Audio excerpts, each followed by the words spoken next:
Well, hello, everyone, and welcome. My name is Janai Thornton, and know that I am excited that you are here for our Thank Me Later College Scholarship Workshop. So I know it's a mouthful. We have a lot to cover this month, but I am so grateful that you're here because if you're here, you know what that means? That you are already a part of our Thank Me Later True Few community. So again, we are here. We're glad that you're here, and you hope you're ready for what we have in store for you. So let me set this up for you. The entire month of September, we are focused on scholarships and financial aid. We are getting you ready for the financial aid season, which kicks off October 1st. I know y'all know that already, but we're going to get started 10/1. But that's why we're focused on this in September. And this topic is really important because when I think about raising my own kids, one of the most stressful times in my adult life was this whole preparation of getting my kids not only in college, but navigating scholarships and money and all of that. Even though I went to school, undergrad and grad school, I was not equipped. I wasn't equipped. I wasn't prepared. I didn't have the tools. I didn't have the resources. And candidly, I really, really struggled during this process. So with a lot of grace and a whole lot of work, we were able to navigate it and get our two adult kids through college. So I know where you are. And again, my personal life experience, I can completely relate to that. So our intention for this Thank Me Later workshop is a few things. Number one, we want to make sure that you know when the process really starts, because what we think is not true. We want you to know exactly what you're supposed to do.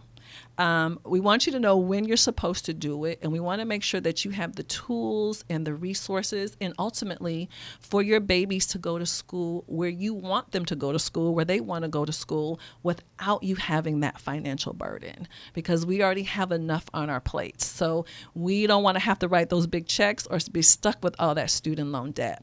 But we know we certainly cannot navigate all of this by ourselves. So I am super excited and grateful to introduce to you our subject matter expert, our guide for the scholarship process, who is Miss Desiree Robinson.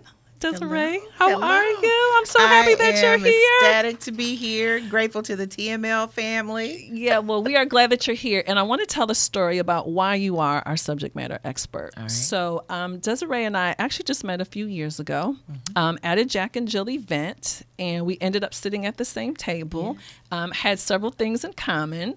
Long story short, her daughter, Sky, who's also an Aggie Pride, it was Sky's 18th birthday. And Desiree invited me to Sky's birthday, and coming to the house, going into the kitchen to get some food, and then plastered all over the walls in the kitchen are these big, huge, the Post-it notes, the big ones on the walls are all of these scholarships listed, deadlines, dates, how much, where they were in the process. And I kept thinking to myself, you have got to be kidding me. Like, who is this organized? Who has this level of system? Like, who can manage all of this? The other thing, too, was interesting about you. You had two kids. Yes, the seniors. COVID class of 2020. She had had two babies coming through the COVID class of 2020. Yeah. So navigating this with two children. So one baby, Sky, ends up at North Carolina A&T, again, Aggie Pride. Aggie Pride. And then Malcolm ends up at NYU. Yes. Yep. And now you have Barron coming through as a senior. Absolutely. So you are what you affectionately call yourself, the Chief College Management Officer. That is my title. Yep. That is my official title. Not underpaid, but not paid. Right. Underappreciated too. Let's just be clear. And so that's why you're here today. And so again, thank you for signing up to do this, but thank you for guiding our community, our Thank Me Later community, through a process that what they think it is, it's not even close to what they think it is. No, it's not. Yeah, and so we're happy that you're here. I'm happy to be here. It's an important topic. It's something that I had to learn through trial and error. Right. And the whole goal here today is to make sure that, when you see my picture, I had black hair. Right. It's now gray. I'm trying to save you from an early gray crown. So we're just going to rock the gray today. Right. But if you see that old picture, that's what had happened. This is what had happened. I know, right? Trying to get two kids into college at the same time. Absolutely. Yeah, so again, thank you. We're grateful you're here. I'm happy to be here. All right, Desiree. Our theme for today is IADW. That's right. It's a different world. Tell us what that means and how you came up with that. So it's a different world. Actually came just from starting the entire college process. When we started initially, my kids were in elementary and middle school. I know that sounds a little bit odd. I'm like, what? But we were fortunate enough to be, my children were accepted into A Better Chance, which is an organization that helps to expand the educational opportunities of children of color. Okay. And we had the benefit of actually attending college workshops when they were in elementary and middle school. So I'm like, listen, pay attention. They didn't know what was going on. And then I realized then this whole thing, the game has changed. Right. You know, back in the day when we were, coming through, anybody who had all A's, right, they could get into college. They were guaranteed a full ride. No That's issues. not the case anymore. So once I started doing independent research, I realized it's a different world. IADW. What's the I stand for? I stands for information. That's critical. That's the most critical first step. It involves assessing your student, understanding who your child is, not who you think your child is, but actually listening and hearing who that child actually believes he or she may be. That is a critical step in terms of defining what their process actually will be. Because once you define and understand who they are, you can then take the appropriate action. That's the A. That's the A.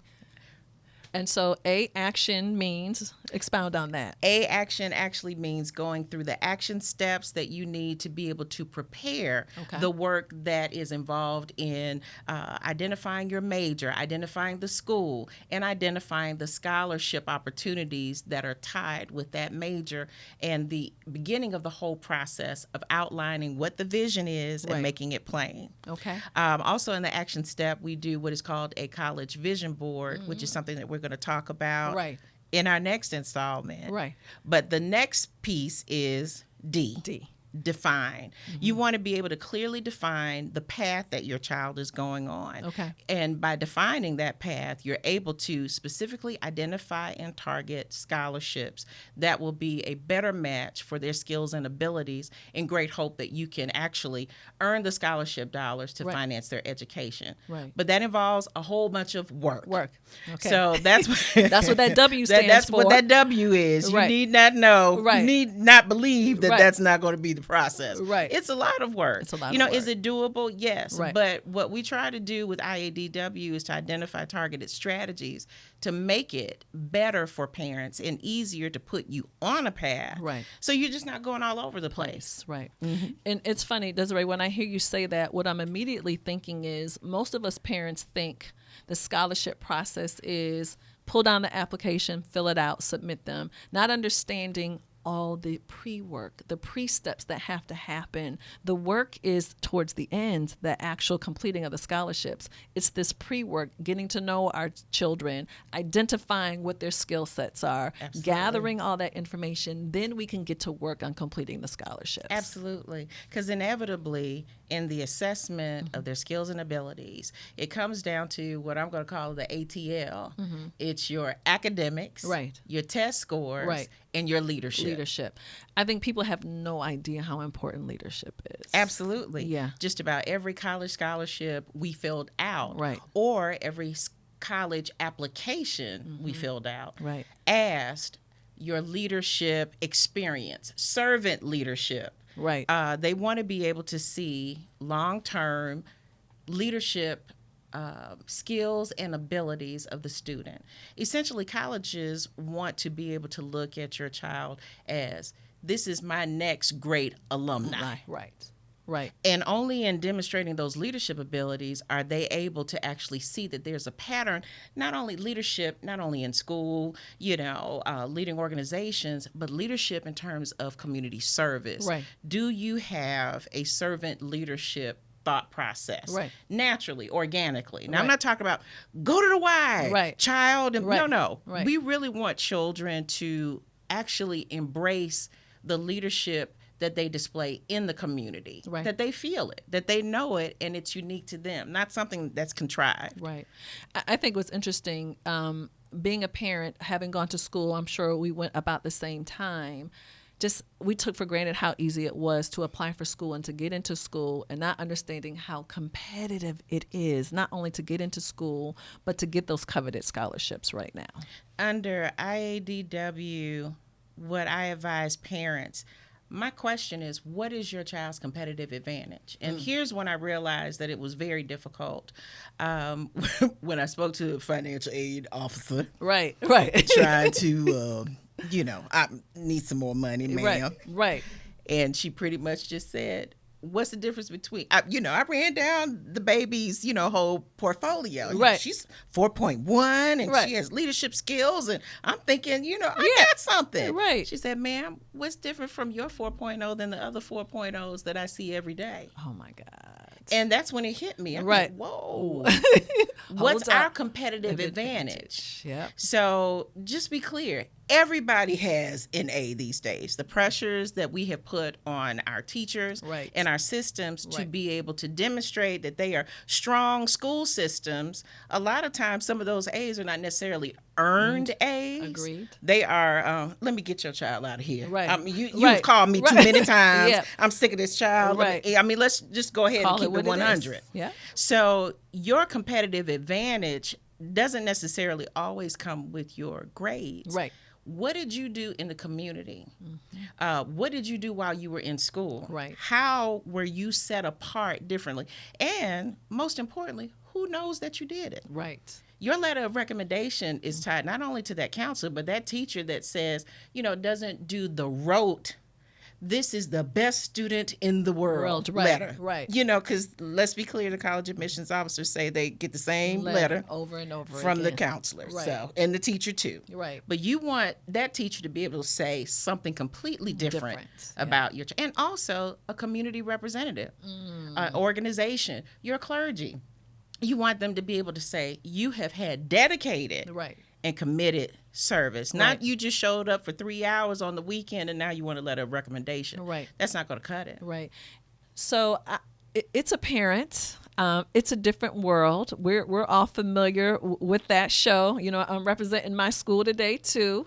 Why was that important to you? Wait 1 second. What? HU. Okay. You know. A little we had to do that now. Okay. HU is represented. That's clear. And that's Howard University, not that other one that claims to be the HU. But I love y'all too. But let's be clear which one we're talking about. Okay, we got that. We're back on track now. You are hilarious. But why was it important to you to make a connection to a show that is so important to Black culture, to those of us who've had the privilege, particularly of attending at HBCU? Absolutely. Now, when we were coming through, Right.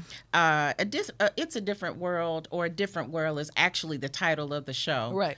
Was the first time that many people actually got to see the college experience, Right. especially at a historically black college and university. Right. And actually, HBCU, that's Historically Black College and University, for those who may not know. Right. HBCU attendance actually increased exponentially after the show Right. launched. So it was a big boost, and it meant a great deal to me because of the characters as well. You know, of course, you have Dwayne Wayne, Right. who was, the classic nerd who Right. becomes later the hot boy. Right, right. You have Whitley Gilbert, and my floor mates when I got to Howard, they Right. called me Whitley Gilbert because Right. I was a Southern. Right. Let's be clear, Whitley was from Virginia, not Georgia. Right. So I got the Whitley Gilbert. She was very resourceful, but Right. she was the Southern Belle. Absolutely. You had Ron, who was, he was on what we call the 5, 6, and 7-year college plan. We all just know those love people. college so Yeah. much.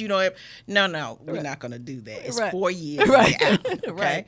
So then you had Kim, who was the super studious, med student, and then Freddie, the free spirit. That's the beauty of the college experience. And all of those characters represent friends, experiences that help build you as a person. Absolutely. You need that sense of community. Those are lifelong friendships that can be established in a collegiate environment. It's very hard to be able to say outside of high school Right. or maybe your neighborhood that you will ever have that again. Absolutely. So that support network is really critical, because I think the heart of the show was showing that the collegiate experience is a different world. It is different. And utilizing that theme or the spirit, because that's what I found out when I entered the college process. Like, wait a minute, this is, Right. it's a different, Right. no, this is a different, this is a different world now. Right. Things in the process of actually making sure that you have a successful journey in college is different now. Right. So tell us, what was your general college scholarship journey like with your kids? So we began with an organic search. First of all, I made sure that all three of my kids attended the college workshops. I think that's a great foundational piece, just for them to be able to hear things from someone else. Other than, because they don't want to hear it They from don't want to us. hear it from you. Right. Going to those workshops. Right. And actually, I let mine go in by themselves. Okay. And, with their notepads, and I stayed in the car, and you report out to me what exactly happened in the room. So they came back with the resources, and they had to do their own independent research. I have one good friend that sets goals for scholarship searches, like 1 hour, each week. Or either 1 hour over the weekend, Saturday and Sunday, to be able to have the student invested in the process. Absolutely. So I thought that was a good strategy. I also did my own organic searches. The good thing for me is that all three of my children actually knew what they wanted to do. Okay. So my organic searches were around their potential majors. Okay.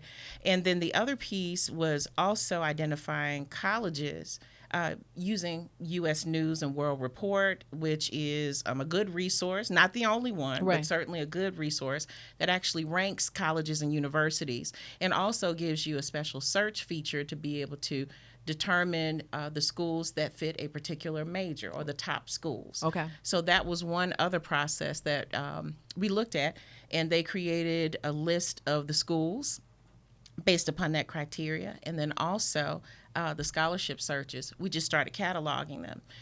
You can do any process in terms of, I had the old school binder. Right. I'm old school. I need paper. Right. And I had the to printer. touch and feel it. Right. Right. Some people, the best other use was also a Google Doc. Okay. And creating your own list. And for me, what you saw from me was actually, just boards and Post-it notes. Right. We did that as well. Making it visible for them. Absolutely. Yeah, keeping it front of mind, top of mind, front of mind for the kids. But to submit the process was actually creating a college vision board. I wanted to make sure that not only did the kids write the vision and make it plain, I needed you to be able to see that every day. Right. So that vision board is somewhere in your room where you wake up and you see it. And you see it. Because that's the goal. Yeah, that's huge. That's who you say you want to be in your future. That's where you want to go.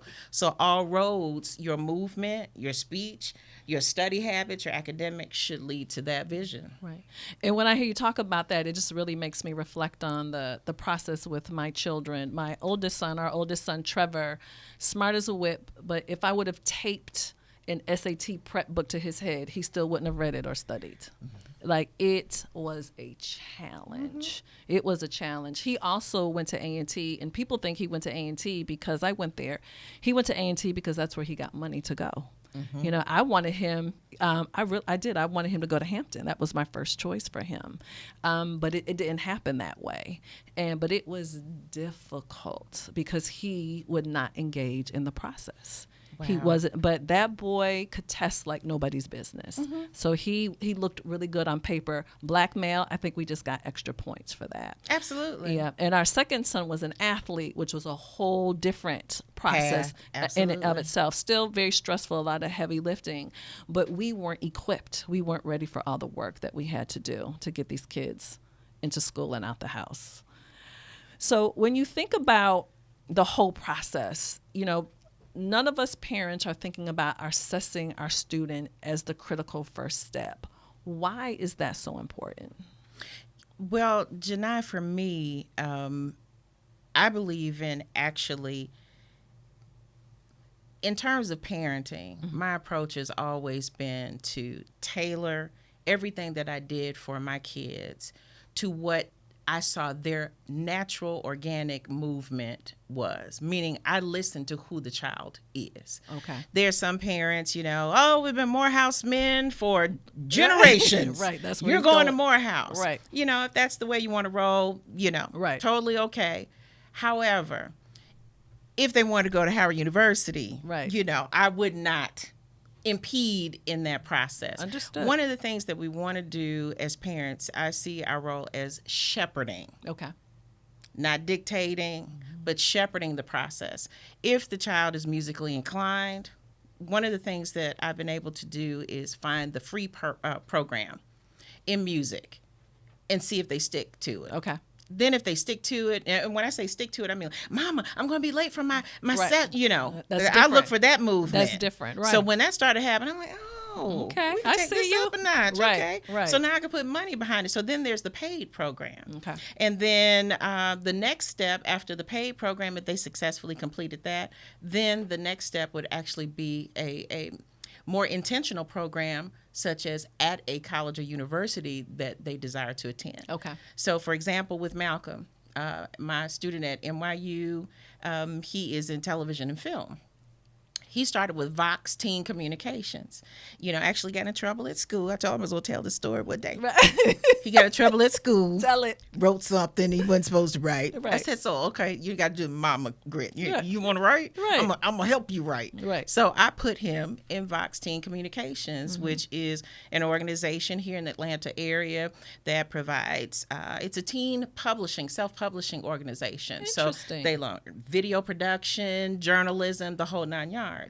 He didn't want to fill out the application. That was one time that I did helicopter. No, we're filling out the application now. You're going. Right. Next thing I know, I got to go. You're making me late. Right. So he stayed in there for years. What I didn't know, unintentionally, he was also earning volunteer hours.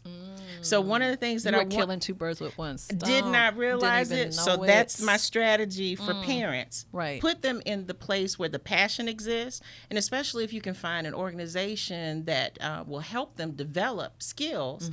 He then became leaders for other students within Vox as the years went on. Right. And he accumulated community service hours that were useful in building his portfolio. Right. But I put him on the path to his passion.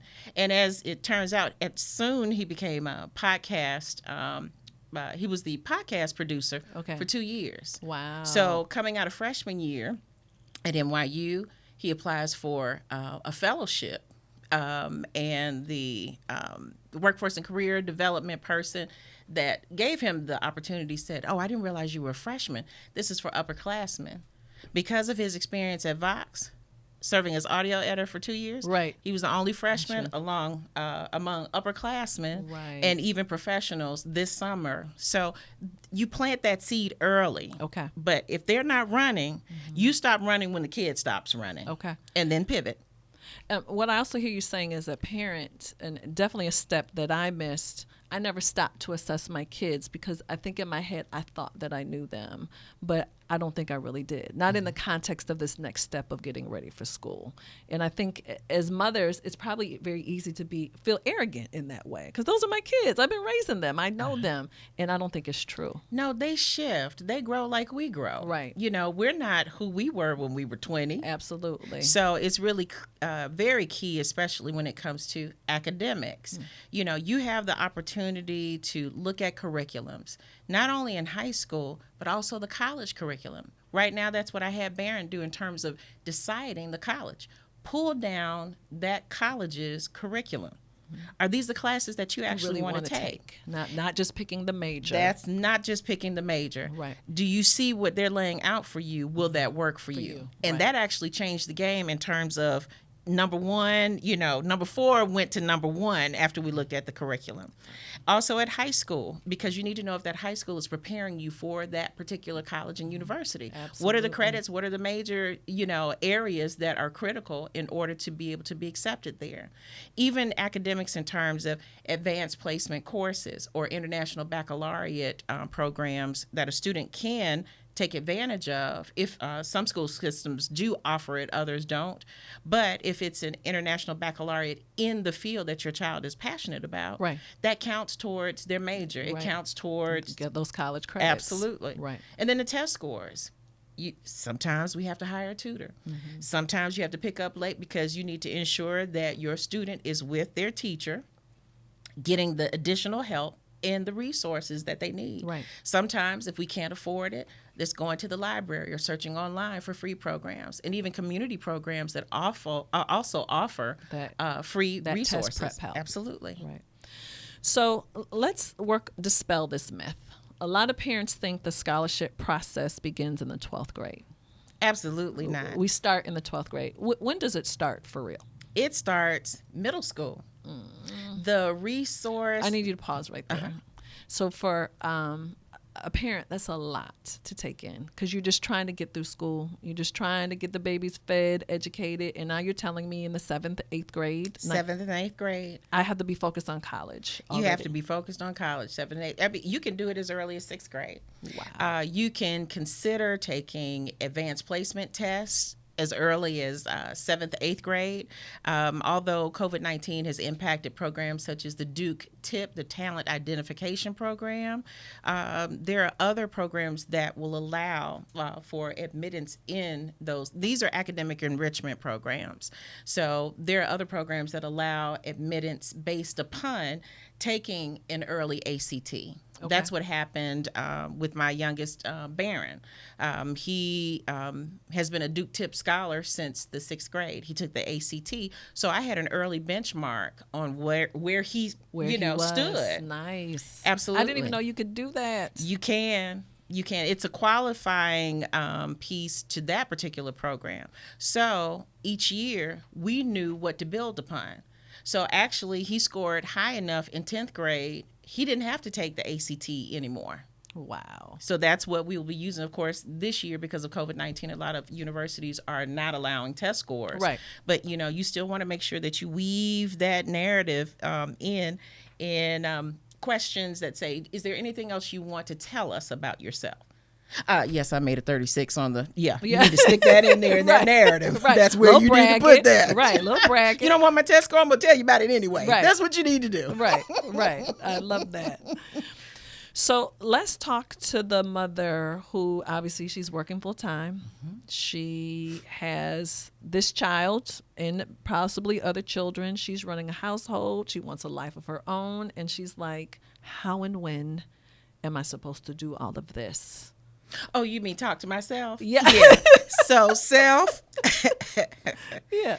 Okay, so I was thinner before I began this process. That's all I'm going to say. Right. So, yes, this became my full-time, part-time job.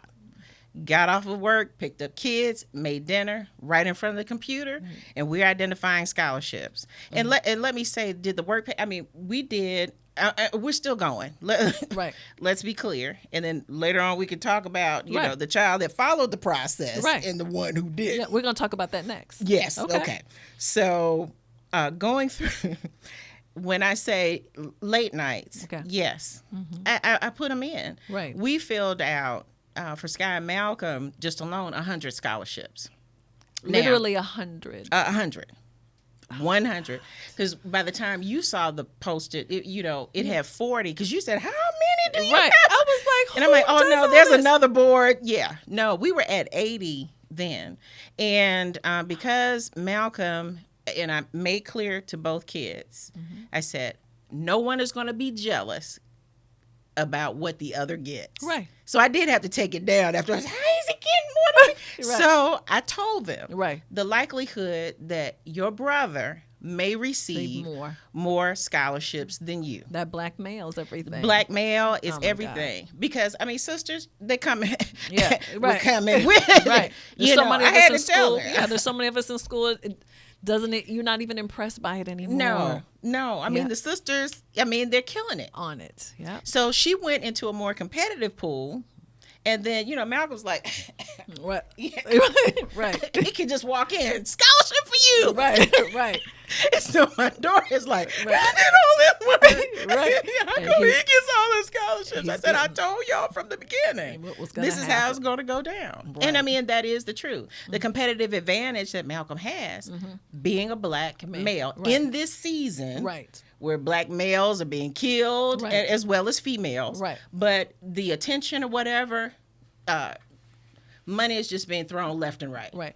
So, ladies, I need you to understand that having a black son is a competitive advantage. Can you believe that? Can you please leverage that? Yes. And know that your daughter, no matter how gifted, talented, and beautiful that she is, that you're going to have to work harder for her because there's so many of us who are killing it right now. Absolutely. Right. And just know, too, colleges and universities also look at demographics not only by race, but especially by gender. Okay. A lot of the universities, don't want a horrible imbalance where you have so many females who, are higher demographically on campus than males. Right. So they're looking to equalize that too. So why didn't Sharon, who has the 4.5, not get into Harvard, but Jamal did? Right. Well, because we need Jamal right to balance now, the numbers out. Pretty much. Unless Jamal is doing something in terms of sports, that kind of changes the equation too. Okay, so you said you had 2 kids. One followed the path and the rules that you laid out, which your expectations, and one not so much. Share with us your experience. Well, I had 2 high schoolers who were both international baccalaureate students. So Malcolm chose the IBCP, which is the career diploma program. Sky chose the more rigorous IBDP diploma program, which was an insane amount of work. Let's be clear. Okay. But IBDP allows a student to be able to be exempt if they achieve the IB diploma. So she was so heavily involved in her IB coursework, everything else stopped. The swimming, I'm like, I need a black girl swimming. You know how many scholarships? She stopped swimming. Okay. And everything became the focus on IB. So she had no time to actually do scholarship essays. So she was super stressed. So getting her to sit down to be able to do it, she actually left money on the table. Malcolm, on the other hand, is a natural writer. Sky is not. So I said, Malcolm, do this essay. Find the scholarship, do the essay. He would get it done, and he would benefit from the rich rewards of receiving the scholarship. So that became a little bit of a difference. And also, their paths were different. The competitive advantage, not only with the student, but what is your competitive advantage in terms of getting into an institution that will put some money on the table for you? So for Malcolm, television and film, I said, now look, you're not going to be living with me when you're 26. Right. We're going to make sure that you get into school. Absolutely. That's going to help you get employed in the creative field. Now, I was a communication major, so I know what I'm talking about. Right. We're low paid. We're underappreciated. So he went to summer programs at UCLA and NYU to be able to seal the deal in terms of where he was going to go. Because when we went to UCLA, he said, oh, yeah, UCLA. I said, no, that's West Coast. Let's take a look at the East Coast. And I also advocate that experience, too. Sky got a chance to tour Howard University, put her on the Howard University Alumni Association bus to go. She also had summer programs at Wake Forest, LSU, Austin College, and I took her out to Stanford University in California, too. So I wanted to make sure that everybody had the same access to the same experience in order to be able to determine where they wanted to land. And after all of that, Sky said, I'm going to an HBCU. Right. And of course, I supported her in that process. However, I made it clear you are now entering the competitive range, the competitive realm of every superstar black kid. That's right. Or child of color. Yeah, because it's not a big deal that you're black at a HBCU. No. Right. And that's actually what the difference was. Because, and also the school, A&T is a technology school. Right. She is a kinesiology major. So looking at the schools that have the resources for the particular major, that was really big. And that was something that we underestimated. So if she were a technology student, I think she would have fared better. Absolutely. Mm-hmm. Malcolm, on the other hand, NYU, and we were told that NYU, we don't give money. Well, he got some money. Right. He got some money. Come on through. Look, the dream was made possible. Right. And that was too also from outside scholarships, which he was able to land. Right. Different process for sure. Absolutely. So what advice do you have for mothers who can't get their children engaged in the scholarship process? Asking the fundamental question, do you want to go to college? Some parents don't even ask that. And that's a critical question because there are other options and other paths that a child can take. Sometimes the lack of engagement is because we didn't do that early intervention where we placed them in those places to get them excited about education. When we were coming up, you had, 3 paths. Go to work, go to college, or you're going to the what? Military. See? Yeah, that's it. That's all we were told. Yep. So we have given kids the option to check out of processes, to check out of regular conversations. We went to the games. Now, tailgating. We went to the experiences. We saw the parades. We were fully involved and invested in the educational process. Right. That was something that was, we were indoctrinated, if you will, to those 3 tenets. These are your paths. Choose which one. And I think we've kind of stopped doing that. And I think we need to re-engage with our children in that. Let them experience the alumni. Let them go to the cookout. Let them go to the homecoming, because that's where you get excited about it. If you want to be here, if you want to go to GHO, right. Even though Howard, I'm just going to say we have a good homecoming. Greatest homecoming on earth, for those of you who aren't sure about that. Yes. And if, you want them to be able to see, because that's when they actually get excited. So, and they may be willing to do the work. Now, if you are unable to really get them engaged, that would be the question I would pose to them. And, you can't get the tennis shoes until you put down this. Oh, you want the MAC makeup, you want the, the bag, you want to be able to get the hair or whatever it is that, your child is interested in, a new iPhone or whatever. I need 10 scholarships done. The work starts here. It's kind of like Debbie Allen. I know a lot of people won't know what we're talking about. This is where you begin. Right. You pay in sweat. Right. They need to pay in sweat. This journey belongs to them. Right. It really is their journey. It's not ours. Desiree, thank you for sharing so much incredible, amazing information. And let me share a couple of my key takeaways with you. Number one, I would have never, ever thought about having my children do a vision board to have an idea of what their dream and where they want to be as it relates to college. Absolutely.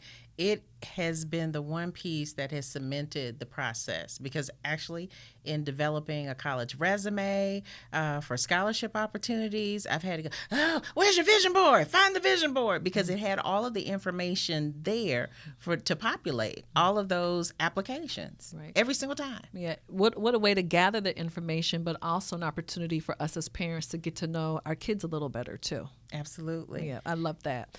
The other thing that I never really would have considered is how important leadership is. That is the one quality that you will repeatedly be asked about on numerous scholarship or college applications. What is the leadership experience? And also some educational enrichment programs or college prep programs such as QuestBridge or the Posse Foundation or the Gates Millennium Scholarship. All of those have a leadership component embedded in them. And your child will need to be ready with organic, true, dedicated, committed service. And I'm happy that you shared that, because what that really made me think about as a parent, I was just so focused on getting the schoolwork done, not focused on making sure I was developing my child as a whole and not focusing really on that leadership piece at all. So thank you for sharing that. Absolutely. My pleasure. All right, Desiree, our community doesn't realize that they have just been blessed with just part 1. That's right. They don't know that a part 2 is coming. Part 2 is coming. So let's share with the Thank Me Later community what's up next. So up next, the College Vision Board. Now, this is a special project that I did with my children. Every child created one.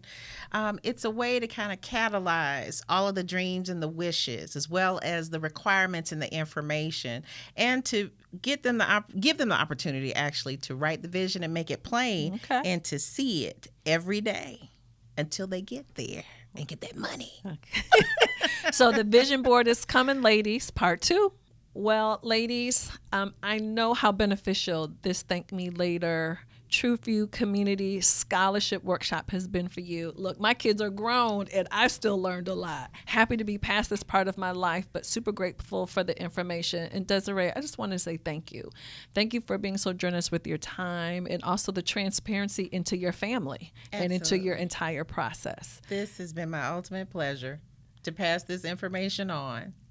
And so for everybody in the community that has watched, we really need your feedback. So we want to know how this helped you. Definitely want you to share. Please invite your family and friends into the community so they can get this amazing knowledge that's going to help them navigate this process. And I want you all to know, this is not for kids who are in the 12th grade. Literally, if you have a child in middle school all the way through high school, you need this, and your family and friends need this too. So again, please share that information. Please continue to engage with us on social media at TML Money, also at Janai Thornton. Again, thank you for engaging with us and sharing this information, and we look forward to hearing from you. Thank you, everybody.